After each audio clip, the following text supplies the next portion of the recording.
What's up, y'all? This your boy Eddie Jackson. Welcome back to the Drop That Podcast, where we got more wrestling talk. Before we get into that, shout out to our sponsor, Layback TV, okay? Multiple channels, okay? Every sports channel, over 10,000 channels. Every movie that you can get on demand. Pay-per-view, multiple HBOs, multiple languages. Y'all motherfuckers that don't speak English, we got you covered, okay? Check them out on laybacktv.com, okay? LAYBACK.TV.com. And it's good for your Apples, your iPhones, your Androids, you know what I mean? So check them out on your Apple Store and on your Play Store, you know what I mean? You can check out the app. Check it out. If you don't believe me, check it out. And show them some love on official underscore Layback TV. Official underscore Layback TV. I'm fucking stepping on my words, that damn it. I was on IG, okay? Shout out to them, all right? Now, let's get into some wrestling talk. Whoa! So, okay. I know what y'all thinking. I haven't been covering AEW. There's a reason. It's not because I don't like Tony Khan. Honestly, I think he's an arrogant prick. You know what I mean? You're a student of the game. You should be learning. And well, let's be honest. You know, AEW is taking a lot of production situations that WWE has. No shade on that. Do what you got to do, and you got the budget to do it with, Warner Brothers Discovery. Why not? You know what I mean? Your barricades are fucking got the LEDs now. Your ring got the LEDs. You got a big ass fucking teleprompter Titantron in the back. Kind of looks like Raw and SmackDown. But who gives a shit? You got Collision. You got motherfucking Dynamite. Dynamite is their longest reigning show. You know what I mean? Their longest running show. They don't have Rampage no more. I guess that was a fucking fail. Who told you to go against Friday Night SmackDown? Don't believe me. Hey, whatever. But you got Collision. You know, you still got 2 shows running. So, shout out to AEW. They still holding it down. I don't think they're at their ending point at all. The only thing that I wasn't really covering it is because their matches are almost every match is 5 fucking stars. They got big stars over there, you know what I'm saying? Rather if it's Samoa Joe, Hangman Adam Page, Jon Moxley and the Death Riders. Let me see. Adam Copeland is still around there, rather if it's Cope or Edge or whatever he wants to be called. Let me see. Swerve Strickland, Will Ospreay, the Young Bucks, the Patriarchy, Christian Cage and Nick Wayne. Let me see. You got the Hurt Syndicate with MJF, MVP, Shelton Benjamin, and Bobby Lashley. You know what I'm saying? Like, you got Adam Cole over there. You got everybody. You got some former WWE guys, but, they help keep this going. You know what I mean? Like Dustin Rhodes and I'm sorry, what else we got? What's the tip of my tongue? God damn it. Where is it at? The Mark Briscoes, shout out to Jay Briscoe, rest in peace. You know what I'm saying? It's incredible. It's incredible what they're doing. Like Mercedes Moné doing her thing over there, and Timeless Tony Storm, and you know what I mean? It's great. It's just the stories have to reach me. You know what I'm saying? And to me, they're finally getting there. The storytelling is part of the business.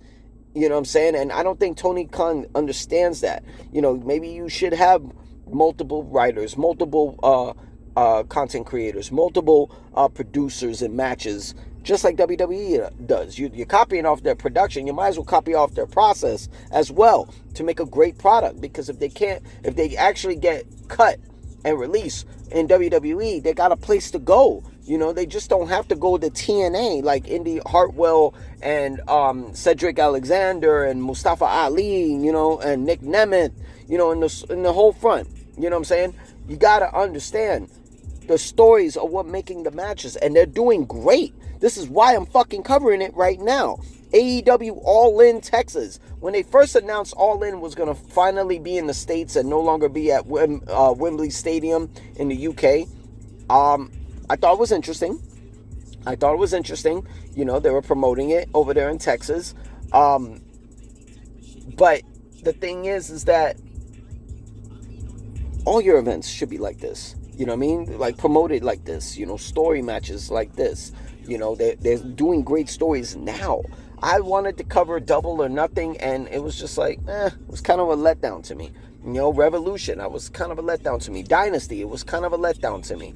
You know what I'm saying? Like, I wanted to see where they can go. You know what I mean? World's End was kind of a letdown. Full Gear was kind of a letdown. You know what I mean? Wrestle Dream was kind of a letdown. Hell, I hate the name Wrestle Dream. I don't know what the fuck he named it that. But everything else, you know, like, I love the name Revolution. I love Double or Nothing. I love, The Forbidden Door. I love All In, All Out, Full Gear. These are great, you know, World's End. Those are great names. But it's never enough for me to cover. So we're covering it this time because I think there's something to this event. You know what I'm saying? Let me see. So let's get into it. We got the men's and the women's casino gauntlet matches. You know what I mean? Where the winner of the men get a AEW World Championship title opportunity, and the women get an AEW Women's World Title opportunity. Now, I hope they do better with this one than they did last year. Last year, they had Darby Allin winning this kind of shit.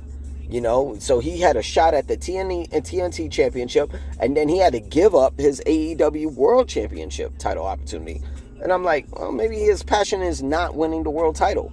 You know what I mean? Being the protege of Sting or whatever.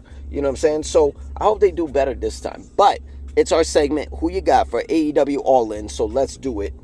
For the women, I feel like there's something to what they're doing with Kris Statlander.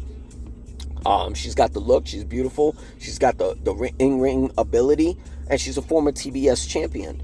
I feel like they're doing it. I feel like they're building her so she can pull this off. So I got Kris Statlander winning the women's casino gauntlet match.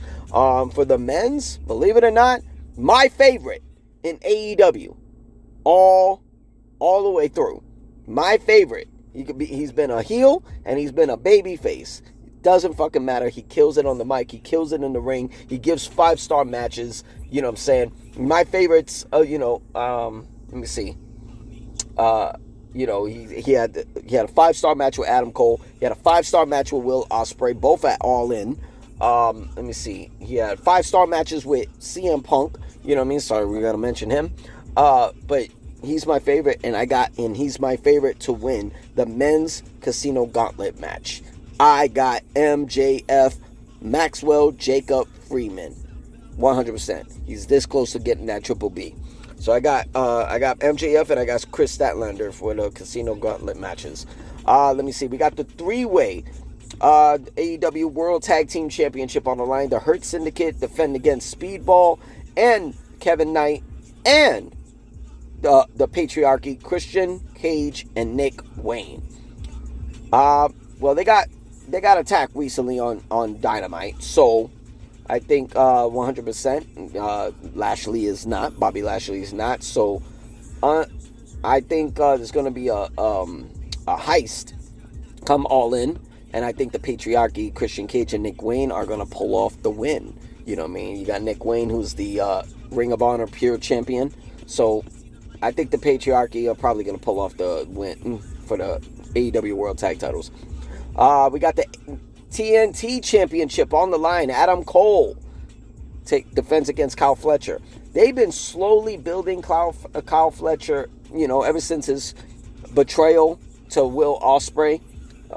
You know what I'm saying? And I like this version of Kyle Fletcher. He's speaking more. He's doing more. He gives those matches. Even though he wins and loses, he gives those matches. I got Kyle Fletcher becoming the new TNT champion.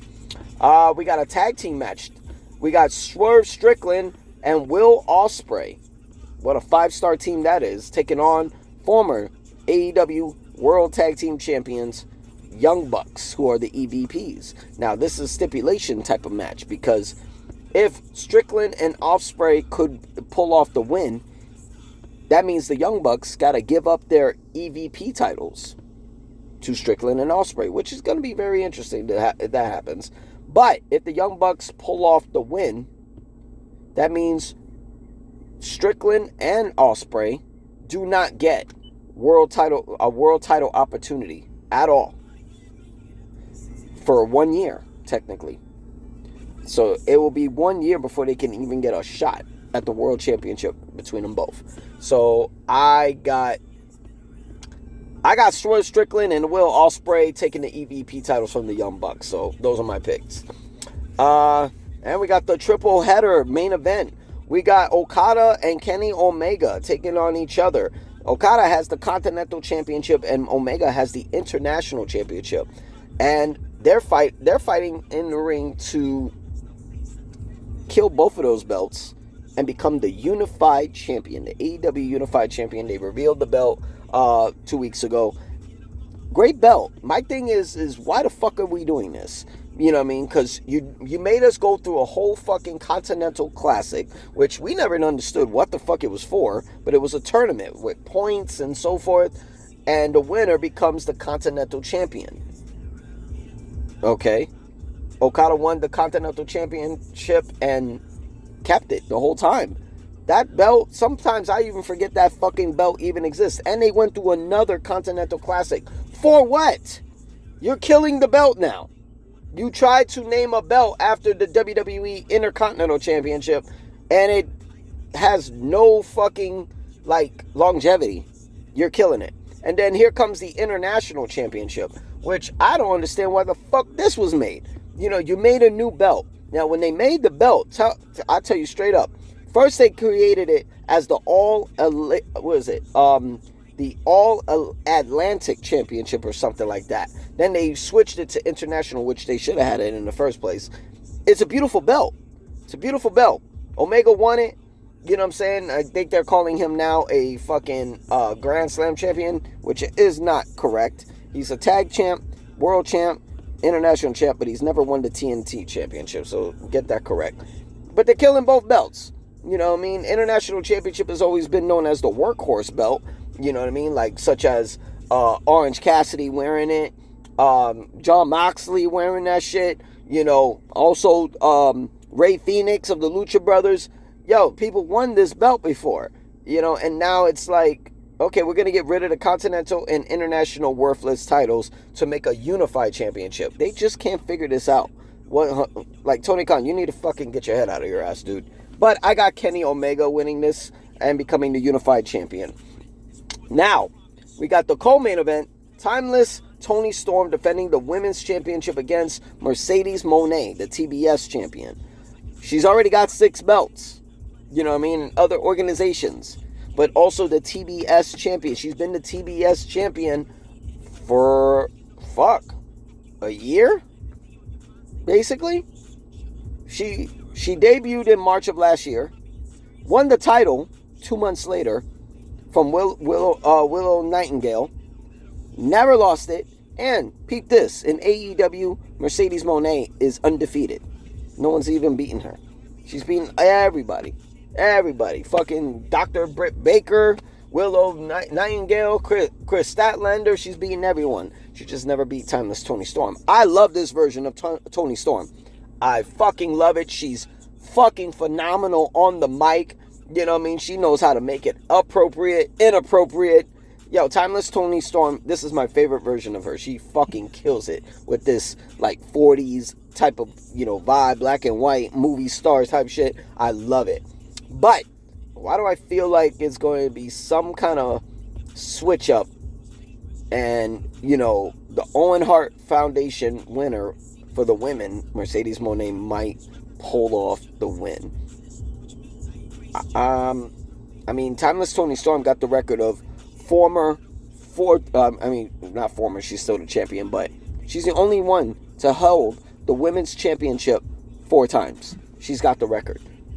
But I feel like, I think that time has run its course, so I got Mercedes Moné pulling off some kind of upset and becoming, I don't even know if it's a double champion anymore because of the simple fact that will be her 7th title. But in AEW, she will be the first ever TBS and Women's World Champion for the women. So I got Mercedes Moné in there. In the main event, we got Jon Moxley defending the AEW World Title against Hangman Adam Page in a Texas Death Match. These two are no strangers to Texas Death Matches. They've fought each other all over the place. But I feel like the time for Moxley to drop the title has come. But I don't think it's going to be... I think everyone's going to be involved in this match. Everyone. I'm talking the EVPs, the Young Bucks. I'm talking the Death Riders, Willow Yuta, Claudio Castagnoli, Marina. I think she's going to be involved. I think Strickland and Ospreay is going to be involved. I think the Ops are going to be involved. I think everybody's going to be involved in this fucking one match because there is no DQ in it. But I think somebody's going to come. And what my guess would be, Bryan Danielson. Because he's never got his lick back after being in cahoots with Jon Moxley and then being betrayed. And that's how Moxley became world champion last October. So, I got Hangman Adam Page saving AEW and taking that world title back if it's in that briefcase. So, I got Hangman Adam Page for the win. New AEW 2-time champion. And that's what we got. AEW All In Texas going down this Saturday. Yes, they're competing with WWE. It's a great card. 8 matches. A great fucking card. They should be alright. You know what I'm saying? Make sure y'all check it out on pay-per-view, which is Layback TV. Make sure y'all check it out, okay? It's only $25 a month. You know what I mean? It's way, way less than what you're paying on your apps and all them streaming services, okay? But y'all check it out, okay? AEW All In Texas is going down this Saturday live on pay-per-view. Y'all, be good, all right? I'm your boy, Eddie Jackson, so drop that podcast.